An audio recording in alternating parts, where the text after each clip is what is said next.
जय हिंद। इससे पहले के ग्लैंड नाम के चैप्टर के पार्ट 1 में हमने आपको बहिर्स्रावी ग्रंथियों के बारे में बता दिए थे, और वही हम आपको बहिर्स्रावी ग्रंथि, अंतरस्रावी ग्रंथि और मिश्रित ग्रंथि में अंतर भी बता दिए थे। इस पार्ट में हम लोग अंतरस्रावी ग्रंथियों के बारे में एकदम डिटेल से चर्चा करेंगे। अंतरस्रावी ग्रंथि यानी इंडोक्राइन ग्लैंड, उस ग्लैंड को कहते हैं जिससे हार्मोन निकलता है और वो ब्लड से टच हो जाता है। ब्लड से टच हो जाता है, अतः इससे स्पष्ट होता है कि उस हार्मोन को निकलने के लिए कोई अलग से डक्ट यानी नली नहीं थी, अतः यह नलिका विहीन होती है, डक्टलेस होती है। इतना समझ में आ गया। अब अंतरस्रावी ग्रंथियों को हम लोग ना शरीर के हिसाब से ऊपर से लेकर नीचे तक लाइन बाय लाइन हम देखते चलेंगे। तो सबसे पहला आता है अंतरस्रावी ग्रंथि हाइपोथैलेमस। देखिए, हाइपोथैलेमस भले ग्रंथि में पढ़ना है, बट इसके बारे में डिटेल से जानकारी हम आपको ब्रेन नाम के चैप्टर में दे दी है। आप लोग को कंफ्यूजन क्यों होता है कि हर चीज हर जगह नहीं पढ़ना चाहिए, उस चीज को स्पेशली उस चैप्टर में देखिए, और जहां जितनी जरूरत हो उस चैप्टर में बस उतना ही ध्यान दीजिए। हाइपोथैलेमस एक छोटी सी ग्रंथि है, थैला है, जो ब्रेन में पाया जाता है। ये ब्रेन में पाया जाता है। ये कौन सा हार्मोन छोड़ता है? तो नर्वस हार्मोन छोड़ता है, और जिस वजह से ये पूरे अन्य अंतःस्रावी ग्रंथियों को कंट्रोल करता है। तो क्वेश्चन आएगा, वह कौन सी ग्रंथि है जो अन्य सभी ग्रंथियों को कंट्रोल करती है? तो हाइपोथैलेमस। ब्रेन में हम आपको बताए थे कि यही हाइपोथैलेमस है भूख, प्यास, ठंडी, गर्मी, बरसात, प्रेम, घृणा इत्यादि को नियंत्रित करता है। तो वो ब्रेन में समझेंगे। यहां बस इतना समझिए कि अंतःस्रावी जितनी भी ग्रंथियां हैं वो सबको सब कौन कंट्रोल कर देता है? हाइपोथैलेमस। कितना समझ में आ गया ब्रेन में। अब उसके बाद देखते हैं हम लोग पीनियल ग्रंथि। देखिए, ये दोनों आंख के बीच में शंकर जी की जहां तीसरी आंख है ना, उसी के जस्ट वहीं पे अगर हम ऐसे अगर यहाँ से छेद के अंदर घुसे 1 इंच, तो वहां पर मिलेगा एक छोटा सा ग्रंथि, पीनियल ग्रंथि। अब ये पीनियल ग्रंथि को ध्यान से समझिएगा। ये पीनियल ग्रंथि से 2 तरह का हार्मोन निकलता है, एक निकलता है मेलाटोनिन और एक निकलता है सेरोटोनिन। तो मेलाटोनिन और सेरोटोनिन दोनों के अलग अलग कार्य हैं। देखिएगा, रात के समय हमारा स्किन हल्का काला पड़ने लगता है, तो मेलानिन से याद रखिएगा, मेलाटोनिन रात के समय ये रंग को काला करता है, दिन के समय नहीं। रात के समय जब धूप नहीं पड़ेगी ना, तो रंग को हल्का ये डार्क कर देता है। कौन सा? मेलाटोनिन। तो ये रंग को करता है। और साथ ही साथ इसी मेलाटोनिन का ही एक अलग रूप है जिसको कहते हैं सेरोटोनिन। ये सेरोटोनिन हार्मोन क्या करता है? ये हमें नींद लाता है। ये क्या लाता है? नींद लाता है। अब यह ध्यान से समझिए, इन दोनों में एक खासियत।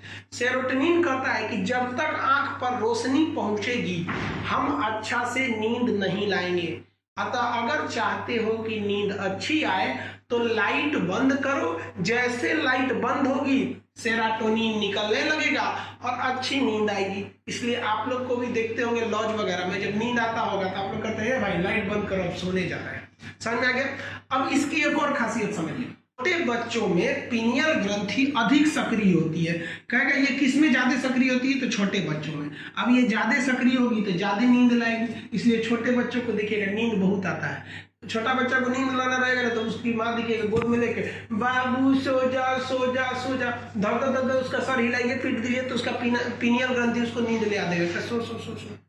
ये छोटे बच्चों में। जैसे जैसे हमारी उम्र बढ़ती है ना, ये पीनियल ग्रंथि उतना अच्छा से काम नहीं करता, इसलिए छोटे बच्चे को ज्यादा नींद आएगा। थोड़ा और उम्र बढ़ेगा तो थोड़ा सा नींद कम होगा। अभी आप लोग को नींद ज्यादा लगता होगा, अपने घर में देखिएगा दादा बाबा लोग, उन लोग को बहुत कम नींद आती है। तो समझ गए, पीनियल ग्रंथि बच्चों में काम करता है, उसको हिला दीजिएगा सो जाएगा। हम लोग में उतना अच्छा काम नहीं करता है। पता चला नींद आ रहा है, कोई आगे कहता है बाबू सो जा सो जा, 2 झापड़ आदमी उठ को दे देगा सजरा को, नहीं क्या डिस्टर्ब कर रहा है। अब वही छोटा बच्चा को देखिए ना, पीट दीजिएगा तो बाबू बाबू सो जा, तो सो जाता है।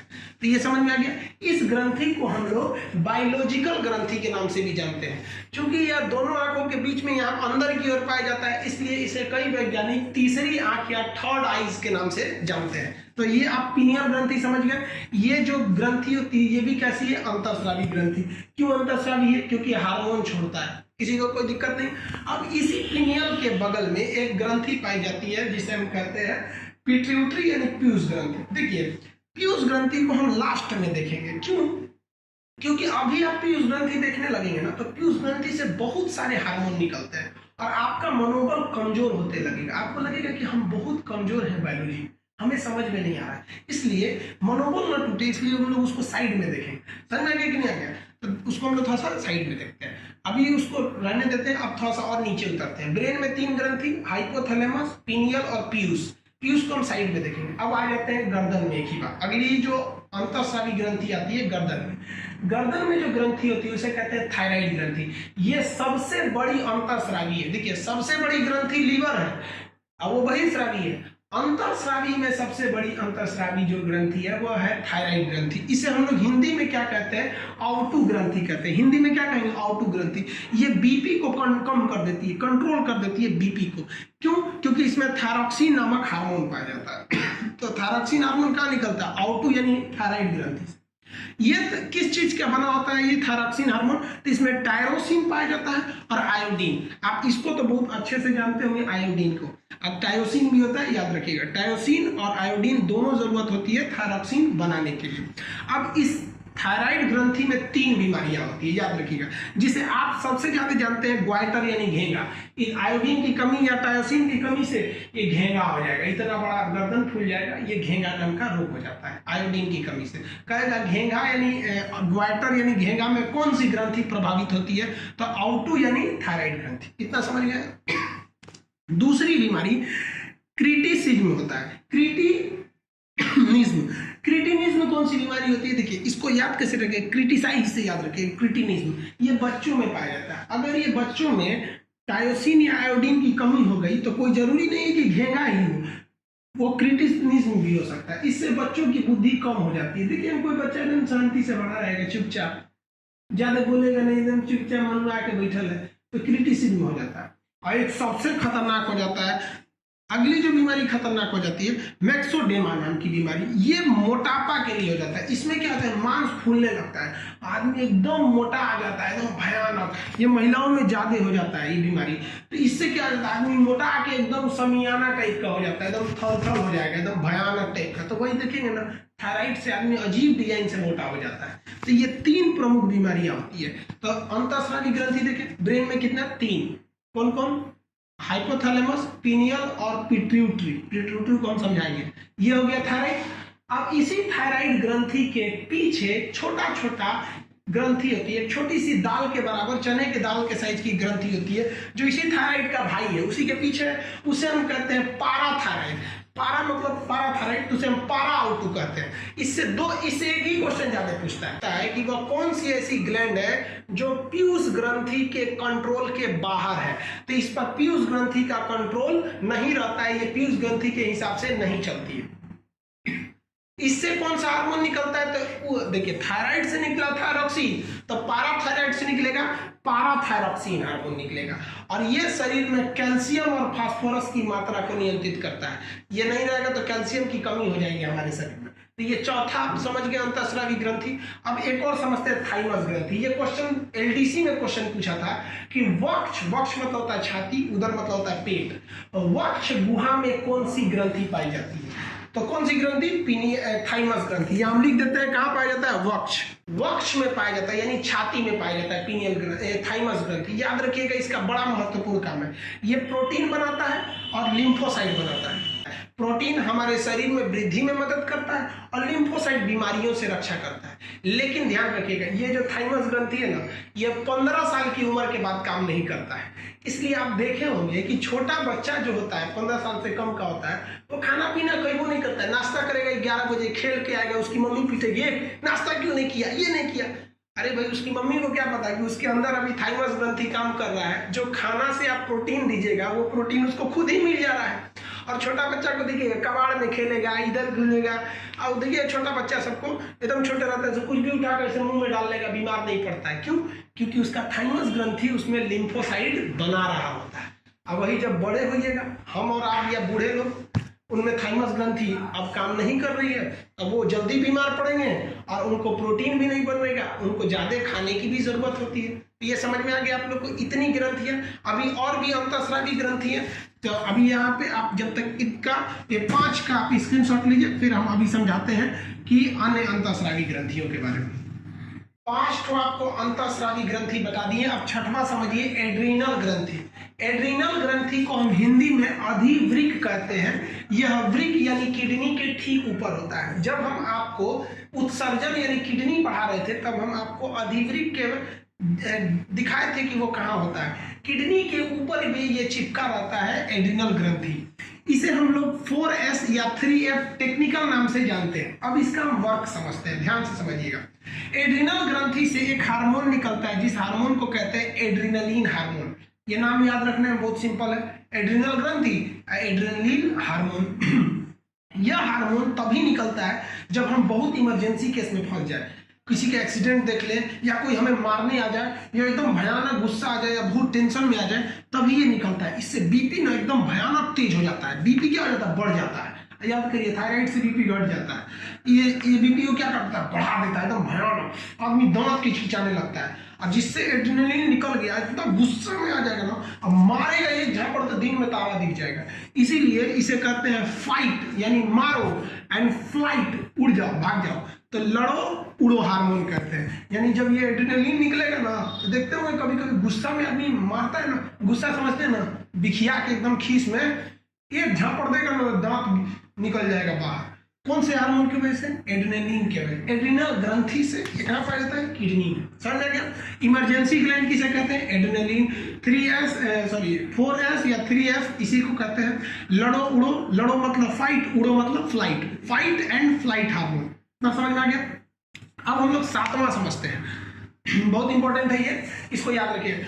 Gonad gland. गोनाड ग्लैंड किसे कहते हैं? जितने भी जनन ग्रंथि होती है, जनन ग्रंथि एक मेल में होगा ये टेस्टिस, और फीमेल में होगा ओवरी। तो ध्यान दीजिए, गोनाड ग्लैंड को हम क्या कहते हैं? जनन ग्रंथि। इससे कौन से हार्मोन निकलेंगे? स्पष्ट है कि जनन हार्मोन निकलेंगे।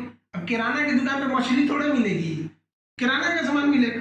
तो जनन ग्रंथि से कौन सा हार्मोन निकलेगा? जनन हार्मोन। अब यही समझिएगा, जितने भी जनन हार्मोन होते हैं वो स्टेरॉइड के बने होते हैं। ये हम न्यूट्रिशन चैप्टर में बताएंगे। स्टेरॉइड क्या होता है, प्रोटीन क्या होता है। जितने हार्मोन है सभी के सभी हार्मोन प्रोटीन के बने होते हैं, लेकिन याद रखिएगा, जनन हार्मोन स्टेरॉइड के बने होते हैं।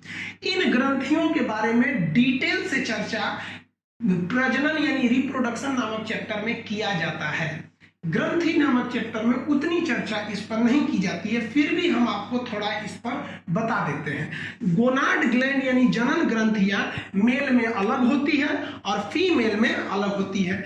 मेल में जो जनन ग्रंथि है टेस्टिस, उसके 2 टेस्टिस होते हैं जो शरीर के बाहर होते हैं। तो ये हो गए टेस्टिस। टेस्टिस से क्या निकलता है? टेस्टोस्टेरोन। टेस्टोस्टेरोन जो होता है, इसी के कारण पेशाब में थोड़ा सा गंध भी आता है। टेस्टोस्टेरोन ये उसके जनन हार्मोन है। ये हम प्रजनन में आपको समझाएंगे। कुत्ता देखिएगा पेशाब कर करके अपना बॉर्डर बना देता है। किससे? क्योंकि उसके पेशाब में टेस्टोस्टेरोन ज्यादा रहता है। मेल के पेशाब में भी टेस्टोस्टेरोन ज्यादा रहता है। फौजी जब सोते हैं ना, तो चारों ओर जंगल में ना पेशाब कर देते हैं ताकि कोई जंगली जानवर ना आए। किस हार्मोन की वजह से? टेस्टोस्टेरोन की वजह से।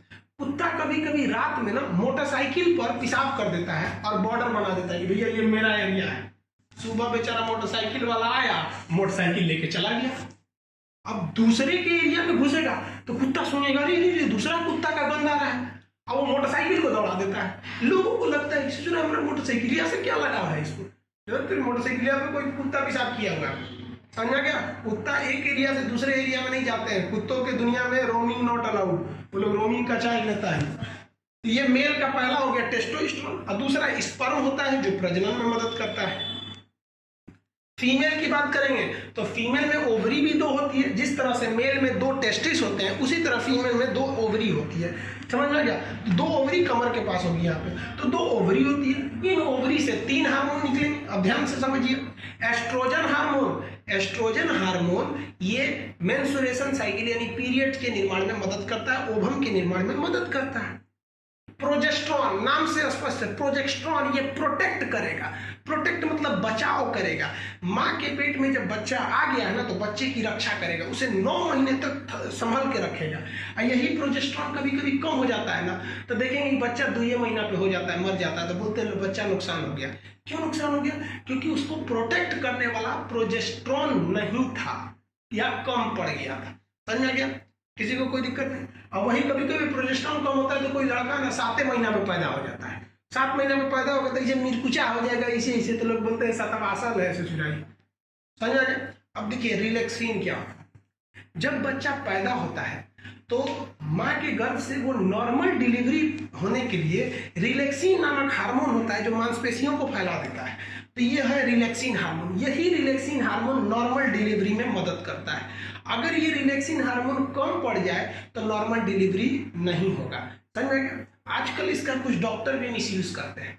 वो उस महिला को सारी दवाइयां देते हैं, गर्भवती महिला को, और एक ऐसी भी दवा दे देते हैं ना जो रिलैक्सिन हार्मोन बनने ही नहीं देता है, और उस महिला से कह देते हैं कि ये वाली दवा टाइम से खाना। अब उस ससुरी उसी दवाइया को एकदम चाव से खाती है, खो ससुरी। अब उससे क्या हो जाता है कि रिलैक्सिन हार्मोन बनेगा नहीं, अब उसका नॉर्मल ऑपरेशन नहीं होगा, नॉर्मल से डिलीवरी होगी नहीं, ऑपरेशन करना होगा।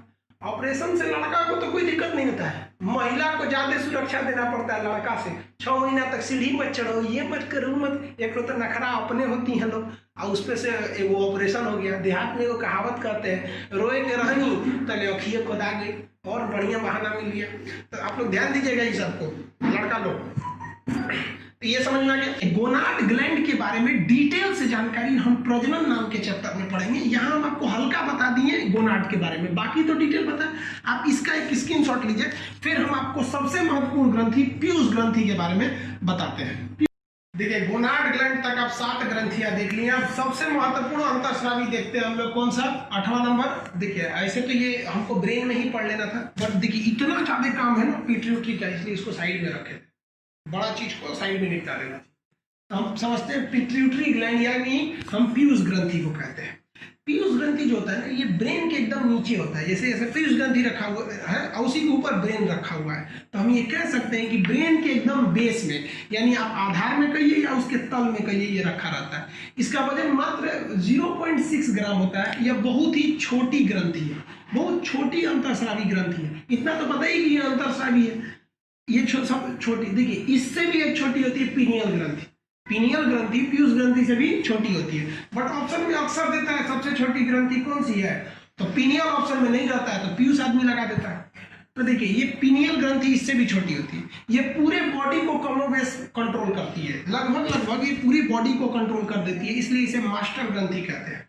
आप बताइए, क्या यह पारा आउटू यानी पाराथायराइड को कंट्रोल कर पाती है? नहीं, लेकिन ये सबको कंट्रोल कर देती है, इसलिए इसे मास्टर ग्रंथि कहते हैं। और ये हो गई मास्टर ग्रंथि।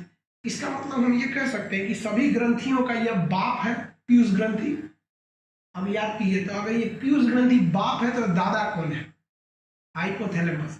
वो पूरी की पूरी पीयूष ग्रंथियों को कंट्रोल करता है। तो ग्रंथियों का बाप पीयूष ग्रंथि, और ग्रंथियों का दादा कौन सा? वो आपका हाइपोथैलेमस। और हाइपोथैलेमस को कौन कंट्रोल करता है? ब्रेन। तो ग्रंथियों का परदादा हो जाएगा ये ब्रेन, इसलिए ब्रेन को सुरक्षा देना जरूरी है। इसलिए हेलमेट नहीं पहनिएगा ना तो पुलिस बहुत मार मारती है, फाइन भी लगाती है कि परदादा को सुरक्षा दो। तो देखिए ध्यान से, अब ये पीयूष ग्रंथि से ना अलग अलग टाइप के हार्मोन निकलते हैं। बेसिकली 4 टाइप के निकलते हैं, हम उन चारों को देखते हैं। सबसे पहला होता है TSH, थायरॉक्सिन स्टिमुलेटिंग हार्मोन। जब कभी भी शरीर में थायरॉक्सिन की कमी होती है तो ब्रेन जो होता है कौन सा हार्मोन छोड़ता है? TSH, thyroxine stimulating hormone. क्यों छोड़ता है? जब शरीर में थायरॉक्सिन की कमी होती है तो ये इसे छोड़ देता है, ताकि थायरॉक्सिन की जरूरत पूरी हो सके। समझ में आ गया आप लोग को? तो थायरॉक्सिन बनाने के लिए थायराइड को उत्तेजित करता है। अब दूसरा आता है STH। STH का होता है सोमेटोट्रोपिक। कौन सा? सोमेटोट्रोपिक हार्मोन। ये हमारी वृद्धि को नियंत्रित करता है। अगर ये ससुरा ज्यादा निकलेगा तो भीम का शरीर हो जाएगा। इसको जाइंटिज्म कहते हैं। जाइंट क्वेश्चन भी पूछा हुआ है, जाइंटिस बीमारी किससे होती है? तो STH हार्मोन से।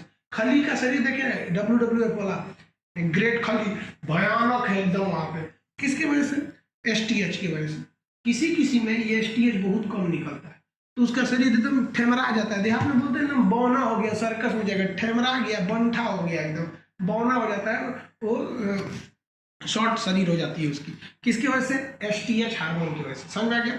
इसी पीयूष ग्रंथि से जो तीसरा हार्मोन है LTH, लैक्टोजेनिक हार्मोन। यह लैक्टोजेनिक हार्मोन, ये लैक्टोजेनिक हार्मोन क्या करता है बाबू? ये दूध के निर्माण में मदद करता है। याद रखिएगा, बहुत इंपॉर्टेंट क्वेश्चन। दूध के निर्माण में कौन मदद करता है? तो लैक्टोजेनिक हार्मोन। इसे प्रोलैक्टिन हार्मोन के निर्माण में कौन मदद किया? LTH hormone. LTH हार्मोन को प्रोलैक्टिन हार्मोन भी कहते हैं। कौन सा हार्मोन? प्रोलैक्टिन हार्मोन के नाम से भी जानते हैं। समझ आ गया? देखिए बाबू, दूध बनाया कौन? माँ के स्तन में दूध बनाता कौन है? ये आपका प्रोलैक्टिन हार्मोन या एलटीएच हार्मोन। लेकिन देखिए गाय भैंस को भी आप देखिएगा दूध दूहने में कितना तकलीफ होता है। अगर आप दूध दुहिएगा तो बहुत मेहनत लगता है उसको दूहने में। तो गाय का बच्चा कैसे दूध पी पाएगा? तो एक दिन का बच्चा में उतनी शक्ति होती है? नहीं होती है। इसीलिए दूध को स्तन से आराम से निकाला जा सके, इसके लिए एक हार्मोन होता है ऑक्सीटोसिन हार्मोन। ये दूध को स्रावित कर देता है, बाहर आराम से निकाल लेता है। इसलिए 2 दिन का बच्चा भी ना आराम से दूध पी सकता है। किसकी वजह से? ऑक्सीटोसिन की वजह से। अब जानवरों को देखिएगा ना, मानव इतना निर्दयी हो जाता है ना कि गाय भैंस को ना ऑक्सीटोसिन का हार्मोन का इंजेक्शन लगा देता है। गाय जो होती है अपने बच्चे के लिए दूध को थन में ना रोक लेती है कि मेरे बच्चे के लिए, अपने बच्चे के लिए। लेकिन आदमी से बढ़कर दलित, उसी का तो नतीजा है सब कोरोना। हम लोग ने प्रकृति पे कम अत्याचार किए हैं, तो पर अत्याचार का ही ये नतीजा है कोरोना। हम लोग गाय भैंस को ना थन में ऑक्सीटोसिन का इंजेक्शन लगा देते हैं। अब वो ऑक्सीटोसिन क्या करता है? दूध का स्राव कर देता है। तो देखिए दूध बनाने के लिए एलटीएच या प्रोलैक्टिन और दूध को बाहर निकालने के लिए शरीर के ऑक्सीटोसिन निकालना चाहिए। हालांकि इस पर सरकार ने बैन लगाया है, लेकिन क्या फर्क पड़ता है, लोग अपना वाला करते हैं। अब इसी पीयूष ग्रंथि से एक 5वां टाइप का जो हार्मोन निकलता है उसे कहते हैं वैसोप्रेसिन हार्मोन। वैसोप्रेसिन हार्मोन क्या करता है? पेशाब की सांद्रता को नियंत्रित करता है। अगर ये ज्यादा होगा तो पेशाब बहुत गाढ़ा हो जाएगा, शांत हो जाएगा और पेशाब करने में ना जलन होने लगेगी। और अगर ये कम हो गया तो फिर पेशाब एकदम पतला हो जाएगा और शरीर से ज्यादा ही पानी निकल जाएगा, बॉडी का पूरा पानी निकल जाएगा। तो वैसोप्रेसिन हार्मोन समझ में आ गया। तो ये पीयूष ग्रंथि से कितने प्रकार के हार्मोन? 5 तरह का। आप बताइए, टीएसएच थायराइड को, एसटीएच पूरे शरीर की वृद्धि को ज्यादा निकल गया तो क्या हो जाएगा? जाइंटिनिज्म हो जाएगा। और देखिए ध्यान से, एलटीएच दूध बनाता है, इसका दूसरा नाम क्या होता है? प्रोलैक्टिन। ये दूध बनाएगा और दूध को निकालेगा कौन? Oxytocin hormone. समझ में आ गया। और वैसोप्रेसिन पेशाब की मात्रा को नियंत्रित करता है। किसी को कोई दिक्कत नहीं। अब आप कहिएगा कि दूध बनाने का काम ब्रेन से हो रहा है, दूध को स्रावित करने के लिए ब्रेन से हो रहा है, तो फिर स्तन क्या करता है? स्तन केवल दूध को स्टोर करने का काम करता है, इससे ज्यादा कुछ नहीं। तो ये आप अंतःस्रावी ग्रंथि समझ गए। अब इस वीडियो में अंतःस्रावी ग्रंथि, नेक्स्ट वीडियो में हम आपको मिश्रित ग्रंथि बता देंगे। आप इसका एक स्क्रीनशॉट ले लीजिए।